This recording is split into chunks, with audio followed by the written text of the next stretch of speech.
Hello my dear student, কেমন আছো? আশা করি সবাই ভালো আছো এবং সুস্থ আছো। আজকে চলে এসেছি যারা এই বছর মাধ্যমিক দিচ্ছ 2026-এ তাদের জন্য। চলে এসেছি যে আলোচনা প্রসঙ্গে, সেটি হচ্ছে এবিটিএ টেস্ট পেপার সম্পর্কে। অর্থাৎ আমরা খুব অল্প সময়ের মধ্যে এই টেস্ট পেপার কীভাবে সলভ করব,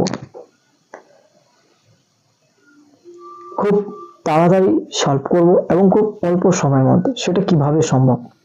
দেখো, তোমাদের প্রত্যেকের হাতেই যে কোনো একটি সংস্থার টেস্ট পেপার রয়েছে। প্রত্যেকটি টেস্ট পেপারই খুবই গুরুত্বপূর্ণ, কিন্তু মার্কেট থেকে যে সমস্ত টেস্ট পেপারগুলি পাওয়া যায়, বর্তমান যেটি বহুল প্রচলিত সেটি হচ্ছে এবিটিএ টেস্ট পেপার। তা বলে যে অন্য টেস্ট পেপার খারাপ সেটা নয়, কারণ প্রত্যেকটা সংস্থা চায় তার টেস্ট পেপারটা যাতে খুব ভালো হয় এবং প্রশ্নের মান যাতে খুব সুন্দর থাকে, সেইভাবে চেষ্টা করে যাতে এই সমস্ত কোশ্চেনগুলি করলে মাধ্যমিকের সমস্ত ছাত্রছাত্রীরা কমন পায়, সেই পরিকল্পনা অনুসারে কিন্তু এই প্রশ্নগুলি টেস্ট পেপারে তৈরি করা হয়ে থাকে। তাই তোমার কাছে যে টেস্ট পেপারই থাকুক না কেন, প্রত্যেকটি টেস্ট পেপারের গুরুত্ব কিন্তু রয়েছে। আমাদের বিষয় হচ্ছে আমরা এই টেস্ট পেপারগুলি কিভাবে সমাধান করব খুব অল্প সময়ের মধ্যে। দেখো, বিভিন্নভাবে বিভিন্নজন করতে পারে, কিন্তু আমি একটা অন্যরকম ভাবে বলছি। যেমন ধরো, এমসিকিউ যে প্রশ্নের উত্তরগুলো, এগুলো কিন্তু টেস্ট পেপারের, এবিটিএ টেস্ট পেপারের কথা বলছি আমি, এবিটিএ টেস্ট পেপারের পিছনে কিন্তু দেওয়া রয়েছে প্রত্যেকটা এমসিকিউ প্রশ্নের উত্তর।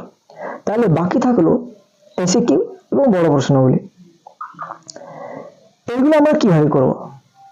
দেখো, আমরা একটা কাজ করতে পারি। প্রথমত, প্রতিনিয়ত প্রত্যেকটা পেজ আমরা সমাধান করতে পারি, কিন্তু সব থেকে ভালো আমি যেটা তোমাদের বলতে চলেছি সেটি হচ্ছে, আমি বাংলার কথা বলছি। দেখো, একটা খাতা তৈরি করে নাও। এই খাতাতে বা কয়েকটা পেজ, লুজ পেজ নিয়ে নাও। ধরো ব্যাকরণ, ব্যাকরণে সমাস একটা পেজ আলাদা করো, কারক একটা পেজ আলাদা করো। এইভাবে প্রত্যেকটা গদ্যাংশ পদ্যাংশ আলাদা করে দাও। ধরো জ্ঞানচক্ষু, জ্ঞানচক্ষু থেকে একটা লুজ পেজ থাকবে, সেটি শুধুমাত্র জ্ঞানচক্ষু থেকে। বহুরূপী, শুধুমাত্র বহুরূপী থেকে। কি করবে এবারে? দেখো, প্রথম থেকে একবারে শেষ পর্যন্ত এই টেস্ট পেপারের, ধরো জ্ঞানচক্ষু, এই জ্ঞানচক্ষু থেকে যাবতীয় প্রশ্ন প্রথম থেকে শেষ পর্যন্ত তোমরা পড়ে নাও। পড়ে এই পেজটাতে লিখো, লুজ পেজটাতে লিখো, যে লুজ পেজটাটা নিয়েছিলে শুধুমাত্র জ্ঞানচক্ষু করার জন্য। সেখানে যত রকমের প্রশ্ন আছে, বড় প্রশ্ন, ছোট প্রশ্ন, সেগুলো তোমরা একটা পেজে লিখে নাও। তারপরে ধরো আবার বহুরূপী করলে, বহুরূপীতেও প্রথম থেকে শেষ পর্যন্ত 40 থেকে 43টা পেজ আছে।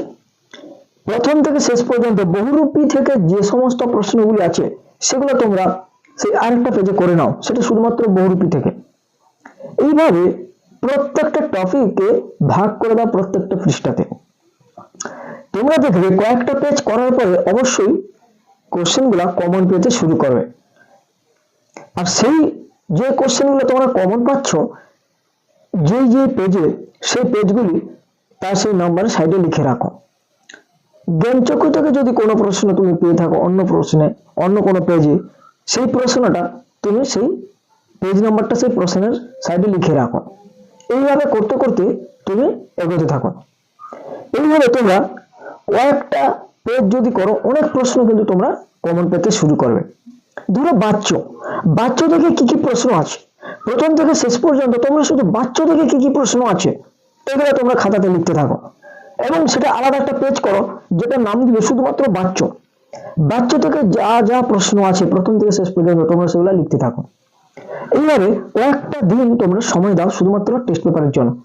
তবে তোমরা এইভাবে একটু সময় নেবে। ধরো 7 দিন সময় গেল 7টার জন্য। 7 দিন সময় গেলে কি হবে, তোমার সমস্ত প্রশ্নের অ্যান্সার গুলো তোমরা কিন্তু খুব তাড়াতাড়ি করতে পারবে। কারণ কি, ধরো জ্ঞানচক্ষু বা বহুরূপী থেকে যাবতীয় যা প্রশ্ন, আমি আগেই বলেছি যে টেস্ট পেপারে যে সমস্ত প্রশ্নগুলো থাকে সেগুলো কিন্তু খুব গুরুত্বপূর্ণ। প্রত্যেকটা সংস্থা তারা নিজেদের এমন ভাবে প্রশ্নগুলো তৈরি করে থাকে যাতে পরবর্তীকালে এই প্রশ্নগুলো যদি কমন পেয়ে যায়, পরবর্তীকালে তাদের আবার বাজারে এই সমস্ত বই চলবে না হলে চলবে না। তাই তারা কিন্তু গুরুত্ব সহকারে প্রশ্নগুলো রেডি করে থাকে যাতে ছাত্রছাত্রী যাতে খুব তাড়াতাড়ি কমনও পেয়ে যেতে পারে মাধ্যমিকে। তারা এইভাবে তারা কিন্তু খুব গবেষণামূলকভাবে প্রশ্নগুলো কিন্তু তারা তৈরি করে থাকে।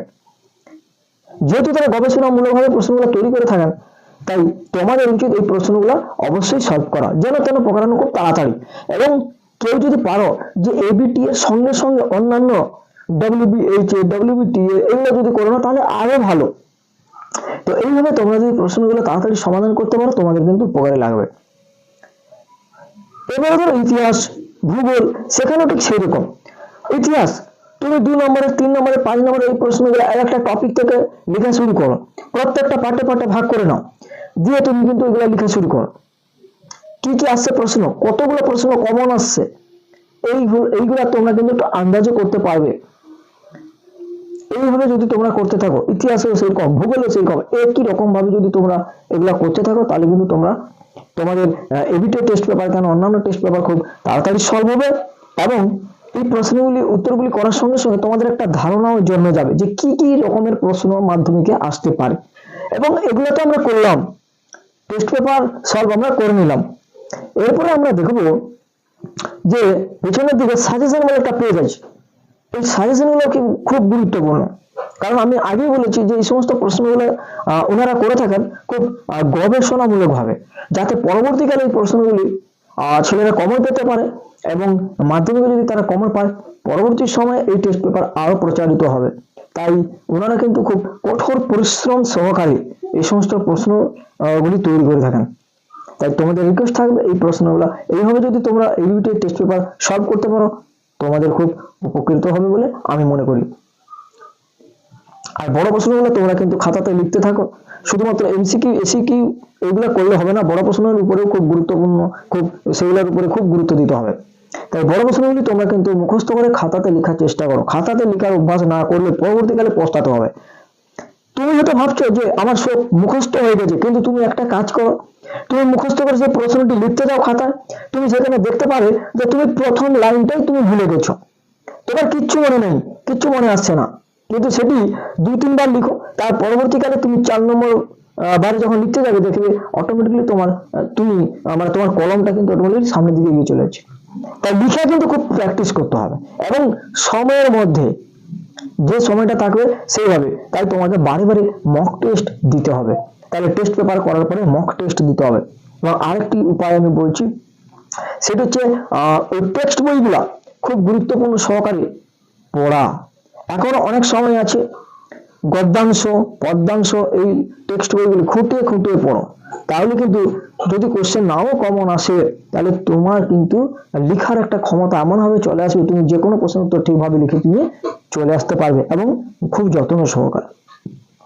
তো আজকে এই ভিডিওটি এখানে শেষ করলাম। কেমন লাগলো আশা করি ভালো লাগবে। যদি ভালো লেগে থাকে অবশ্যই একটা লাইক করো এবং বন্ধুদের সঙ্গে এই ভিডিওটি অবশ্যই শেয়ার করতে ভুলো না। আর ভালো লাগলে চ্যানেলটা অবশ্যই সাবস্ক্রাইব করে থাকো এইভাবে নিত্য নতুন ভিডিওগুলি পাওয়ার জন্য। সবাই ভালো থাকো এবং সুস্থ থাকো। আজকে ভিডিও এখানে শেষ করলাম, দেখা হবে অন্য কোনো নতুন টপিক নিয়ে অন্যভাবে।